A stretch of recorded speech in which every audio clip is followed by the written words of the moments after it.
Okay, this is not a grammar issue per se. Grammar can be a part of it, especially with parts of speech. But Robin informed me that this is one of the most common challenges she faced in the Writing Center. You want to explain a word to a student, or specifically why the word they've chosen is incorrect, and you can't find the best way to do it. So I have some suggestions for that.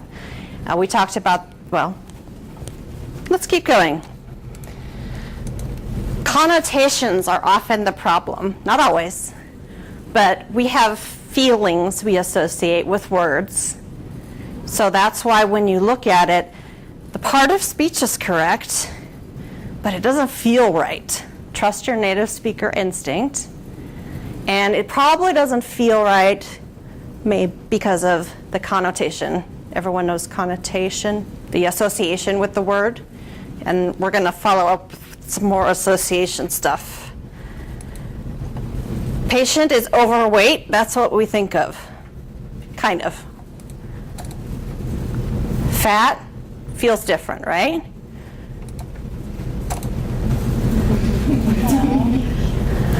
But they all mean the same thing. The poor non-native speaker, they look in their translation dictionary under obese, because they don't know what obese is, and they find all of these. Now, how do they pick which one they should use? That one.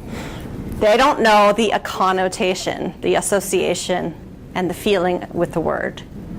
So that's one thing. If you're making a list, you may be making a list of tips. I should have made a slide of tips, but one thing is you've used the correct grammar here, but it's not the correct feeling. This word is used for different purposes. This word is used in different situations. And negative and positive help. This is a more negative word, but here you're talking about something cute. So you wouldn't say, what an obese baby, unless you really meant that, I guess. Okay. And that's my favorite example, actually. Overweight and fat, when I'm trying to explain connotation to a student, I write those down. I say, which one feels mean, and which one feels nice, or which one feels better? And they instantly can tell you that overweight sounds a lot nicer than fat. I go, that's what I'm talking about. Talking about the feelings associated with that word. As we've already talked about, direct translation is the cause of the wrong word at this level. When they're beginners, they absolutely need to translate until they have enough vocabulary to operate.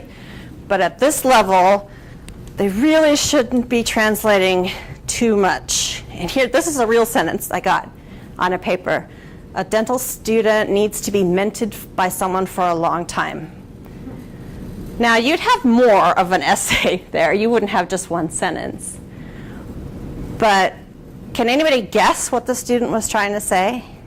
Mentored. Okay. Why did you think that?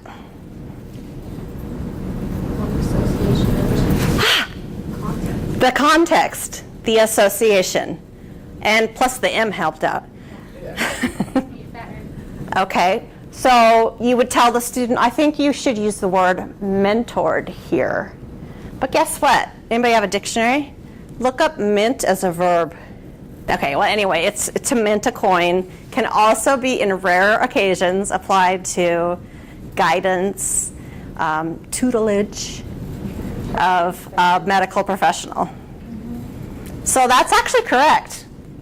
But to the student, they looked it up, they got the grammar right, but you and I know that the professor's going to take one look at this and go, like, mint gum?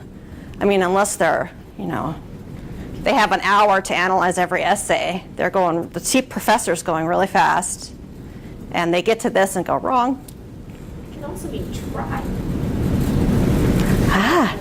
See? This is why translating doesn't work. So you might want to have a conversation with the student about, okay, these are the questions I use. Can you tell me the same sentence but use different words? Or what does this sentence mean to you? Please give me another example using that word. Even if I know the word they got wrong, I know what they should have, I still ask this because I want them to say it. I'm hoping it will come out of their mouth. And then I can say, yeah, you got it. Let's use that word. One great thing about not giving them the word yourself is now they've associated the correct word with that circumstance. The little network in their brain has made that connection instead of just looking it up and translating it. Studies have shown time and time again, people who study flashcards of Spanish to English or whatever, you retain less than if you associate the Spanish word with another Spanish word that it goes with it or is similar, because thinking in Spanish. So we want our students thinking in English. You might want to say, you know, I really think you should start using an English dictionary. Think of a word you want to use, look it up, and by the way, tell them this. The first definition is the most commonly used. And they love that. They're like, oh, because I opened my Japanese and there's 10 choices. I'm not sure what it means because there's 10 choices. The Japanese dictionary won't have it in priority order, which one we commonly use as native speakers. Most dictionaries will have it based on usage. Like if you look on dictionary.com, the last one is the obscure one. So if you tell them that, then they have an incentive to use an English dictionary. Yeah? That reminds me, I had a question. I have the dictionary.com has an app on their phone. So could I ever suggest to someone? Oh, always. If they're having trouble, it has a dictionary, it has a thesaurus. Yep. Okay. That's actually, I think, on one of my slides. But try to get them to use English. They, of course, know a website where they can translate, or they have an app for translating. But say, no, show me in English. I want to see it. Okay, so students saying a word, not writing, saying a word. Has this ever happened to you? The students goes, palala, palala, palala. Okay, now they've said it 2 or 3 times. You still don't get it. What do you think you should do? I gotta write it down. Write it down. Awesome. Can you write that for me? And if they're shy and nervous, you could even write what you hear. This is what I'm hearing, but I don't think that's the right spelling. What do you think? Now this is for speech. Generally speaking, speech errors, pronunciation errors don't occur in writing unless they haven't had a lot of literacy training. So after they've repeated it once, ask for a word that's similar, have the student write it down, point to it in their paper, ask them to use it in a sentence. So they're saying palala, palala. Oh, okay, can you use that in a sentence? And now you'll hear something that goes, you're trying to say, it was Ferrara. It was a professor's name. But now I was like, oh, Professor Palala. You're trying to say Professor Ferrara. Oh. That was the only example I could come up with quickly. And then in worst case scenarios, I know writing assistants have told me I'm so embarrassed to ask them to keep repeating it or say another word. Well, say it. Let's do it together. Maybe we can work on this. Can you say that in a sentence? You're putting the onus on both of you, not so much pressure on the student. And remember, the reassurance is always good. I'd like to help you. I want to help you. Let's keep going. I want to understand this. Let's work together. Facial expressions are really good for connotation, like you're so fat and you're overweight. That face, because they're watching your face if they're looking at you, to get the feeling. And I use my face a lot when I teach. By the time I'm done, I'm like, oh, my muscles are tired. It's so frustrating. And they go, oh, you're saying frustrating. They thought I was saying something else. So you kind of, and if you can do that, feel like a fool, it really does work and it engages them. It's more than a boring written. Drawing. Has anybody tried that? I'm a terrible drawer, so I don't try it. But if you think you can quickly draw something or a sketch or a chart or... If I'm explaining stick figure, I can't do it. Me too.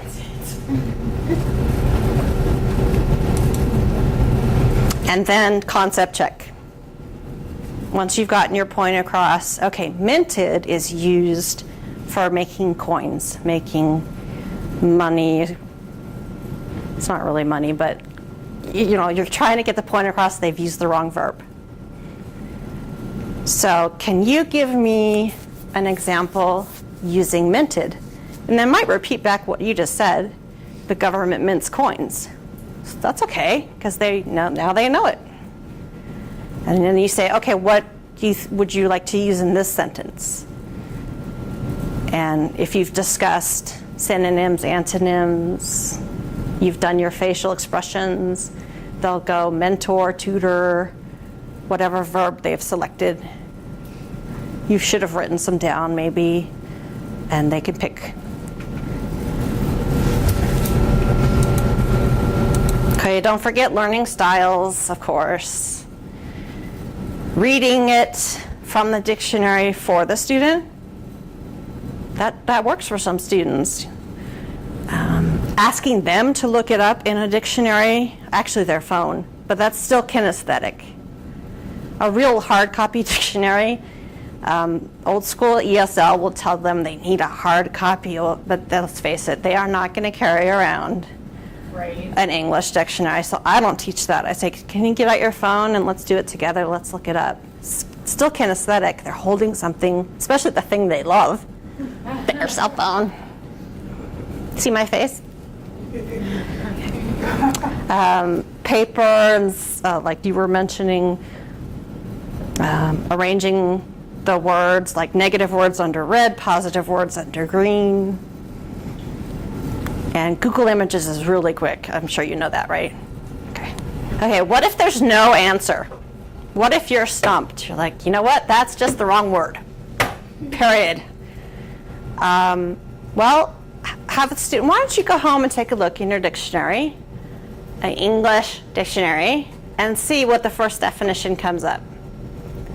Or see if you can find some other examples of sentences with that word, and you'll see where it's used more commonly. You've tried to explain it. You don't want to give every answer. You got to move on. Time for them to say, okay, circle that, take it home, highlight it. Remember that you need to ask about it again next time you come in, or look it up yourself. They're much more likely to remember it if they do that, just like anything else that we learn. Sometimes the why takes up too much time. Sometimes you just have to say, you know what, that one's too complicated right now, and we've got to get to your conclusion. How about you take note of this, and when you get home, look it up. And then again, these are the phrases, so you don't sound mean. You don't sound like, no, I can't help you. You want to say, I want to help you with that, but I'd rather work on this. We need to really get to your conclusion. The we makes them feel less attacked. Not that you're attacking them. Last resort. A native speaker of English would not use that word.